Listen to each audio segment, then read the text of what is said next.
करने का नियम था। साधना करने के बाद अपनी प्रगति अपने गुरु को बतानी पड़ती थी। एक नए लड़के को ध्यान करने में बहुत मुश्किल हो रही थी। ध्यान के दौरान वह एकाग्रत नहीं हो पा रहे थे। इस वजह से वह काफ़ी नाराज था। उसके गुरु ने उससे पूछा, आखिर किस बात से नाराज हो? लड़के ने कहा, मैं जब भी साधना करता हूँ कभी कभी कोई बात करने आ जाता है, कभी कभी कोई बिल्ली या अन्य जानवर आ जाता है। गुरु ने लड़के से कहा कि तुम अपने आसपास की हर चीज़ पर गुस्सा कर रहे हो, जबकि ध्यान का वास्तविक उद्देश्य गुस्से से बचना है। आपको अपने आसपास के लोगों, जानवरों और चीज़ों से परेशान हुए बिना ध्यान करने का तरीका खोजना होगा। फिर वह लड़का गुरुकुल के बाहर एक शांत जगह की तलाश में निकल पड़ा।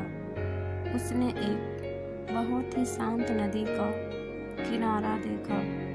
वह वहीं अपनी चादर बिछाकर साधना करने लगा। जैसे ही उसने अपनी आंखें बंद की, उसे हवा के चलने की आवाज़ सुनाई दी तो वह नाराज हो गया। फिर जब पेड़ के पत्तों की आवाज़ आई तो उसे गुस्सा आ गया।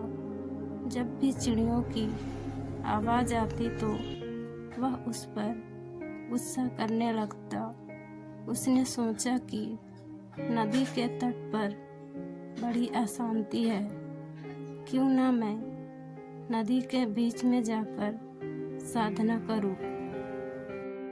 वह एक नाव में बैठ गया और नदी के बीच में चला गया और वहां उन्होंने ध्यान करना शुरू कर दिया।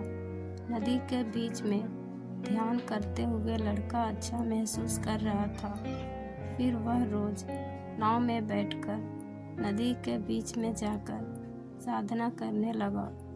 अब वह खुश था कि कोई उसे परेशान नहीं कर रहा था और वह ध्यान करने में सक्षम है। एक दिन नदी में ध्यान करते हुए उसने पानी के छीने मारने की आवाज़ सुनी। जब उसने अपनी आंखें खोली तो उसने देखा कि एक बड़ी सी नाव उसकी ओर आ रही है। उसे बहुत गुस्सा आया। वह गुस्से से चिल्लाने लगा, अपनी नाव यहाँ मत लाओ, इसे मोड़ो। लेकिन उस नाव ने लड़के की नाव को टक्कर मार दी। लड़का था लाल पीला, लेकिन जब उसने उस बड़ी नाव में देखा, वहाँ उसमें कोई नहीं था। तेज हवा के कारण वह नाव वहाँ आ गई थी और पानी के कारण इतने में लहरें को फिर से अपने गुरु का प्रश्न याद आ गया। आप वास्तव में किससे नाराज है? लड़का समझ गया कि वह लोगों या स्थिति के कारण गुस्सा नहीं हो रहा है, बल्कि यह अपनी ही प्रतिक्रिया पर आ रहा था।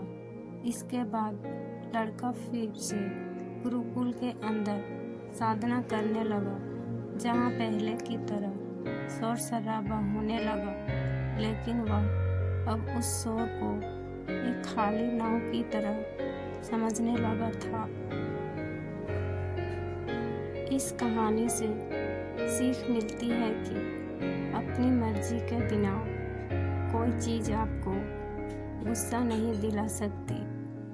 दोस्तों, कहानी पसंद आई है तो वीडियो को लाइक, शेयर और सब्सक्राइब कर दीजिए।